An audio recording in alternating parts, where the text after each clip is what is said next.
దివ్య, నువ్వు నాకు మంచి ఫ్రెండ్ అని నేను నాకు సంబంధించిన ప్రతి విషయం షేర్ చేసుకుంటే నాకు నిన్న అర్థమైంది నువ్వు అసలు నన్ను ఫ్రెండ్ లెక్క కూడా ట్రీట్ చేయట్లే అని చెప్పి. ఎందుకు రావు అట్లా మాట్లాడుతున్నావు? అసలు ఇప్పుడు ఏమైందని? ఇన్ని రోజుల నుంచి వెళ్ళి నువ్వు హరి అనాథలు అన్న విషయాన్ని నాకు అసలు ఎందుకు షేర్ చేసుకోలేదు? మన మధ్య ఎప్పుడు ఆ టాపిక్ రాలేదు, నేను చెప్పలేదు. అయినా ఏమని చెప్పుకోవాలి రాఘవా? అదేలే, నేను మాత్రం నా పర్సనల్ లైఫ్కి సంబంధించిన ప్రతి విషయం మీతో చెప్పుకున్నా, కానీ మీరు మాత్రం ఇంత పెద్ద మ్యాటర్ నాకు అసలు ఏం చెప్పనే లేదు. ఇట్లా నాకు చెప్పకుండా ఎన్ని దాచిపెట్టిర్రో.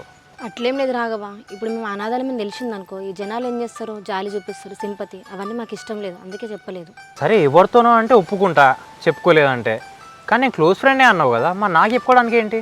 అదంతా మేము ఎప్పుడో మర్చిపోయినాం రాఘవా. ఏదున్నా నేను హరి మాత్రమే చూసుకునేది, అందుకే నీకు చెప్పలేదు. ఇక సరేలే, ఈ పంచలి నువ్వు హరి మాత్రమే కాదు, నేను మా అమ్మ కూడా మీకు తోడుకుంటామని మర్చిపోకండి. ఈ పంచలి ఏ కష్టం వచ్చినా సంతోషం వచ్చినా అందరం కలిసి పంచుకుందాం. ఓకే రాఘవా, నన్ను హరిని అర్థం చేసుకుని చాలా థ్యాంక్స్. నిజంగా హరిని అయితే ఒప్పుకోవాల్సిందే. హరి అని ఒక మనిషి నీ లైఫ్లో లేకపోయింటే అసలు ఇంకెన్ని కష్టాలు పడేదా నువ్వు. నిజమే రాఘవా, ఏ దేవుడైతే మా అమ్మ నన్ను తీసుకెళ్ళిండో అదే దేవుడు హరి లాంటి మంచి ఫ్రెండ్ని ఇచ్చిండు నాకు. నిజానికి నువ్వు చెప్పినట్టు హరి నా లైఫ్లో లేకపోయి ఉంటే ఈరోజు ఎన్ని కష్టాలు చూసేదాన్ని, ఇలా ఉండేదాన్ని కాదు కావచ్చు.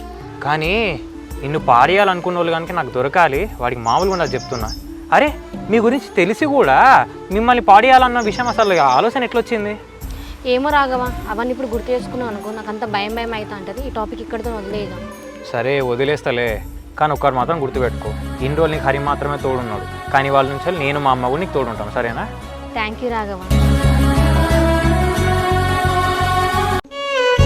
అక్క, అత్తున్న బావ ఇంటికి వచ్చి వెళ్ళారు. ఒక్కసారి బయటకు వచ్చి వాళ్ళని బాగున్నామని పలకరిస్తే బాగుండు కదనే.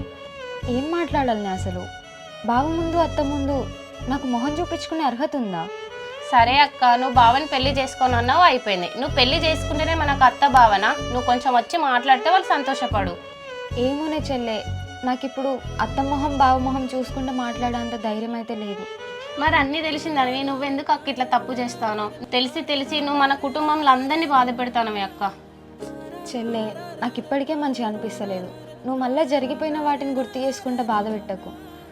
నన్ను వదిలే, ఇక్కడి నుంచి పో ఫస్ట్. ఇంకేం జరిగిపోలేదే. నువ్వు ఒక్కదాని బావ గురించి ఆలోచించి బావని పెళ్లి చేసుకున్నావు అనుకో, మన కుటుంబం మొత్తం హ్యాపీగా ఉంటారే. నాకు కూడా మిమ్మల్ని బాధ పెట్టడం ఇష్టం లేదే, మీ మాట వినాలనే ఉంది. కానీ నేను ఎంత ఆలోచించినా కూడా బావని పెళ్లి చేసుకున్నా నచ్చుతలేదు. సరే అక్క, నీ బాధ నాకు అర్థమవుతుంది, కానీ ఇప్పటికేం మించిపోయింది ఏం లేదు. నువ్వు మంచిగా ఆలోచించి ఒక నిర్ణయం తీసుకొని నువ్వు సంతోషంగా ఉండే అక్క, మమ్మల్ని సంతోషంగా ఉంది.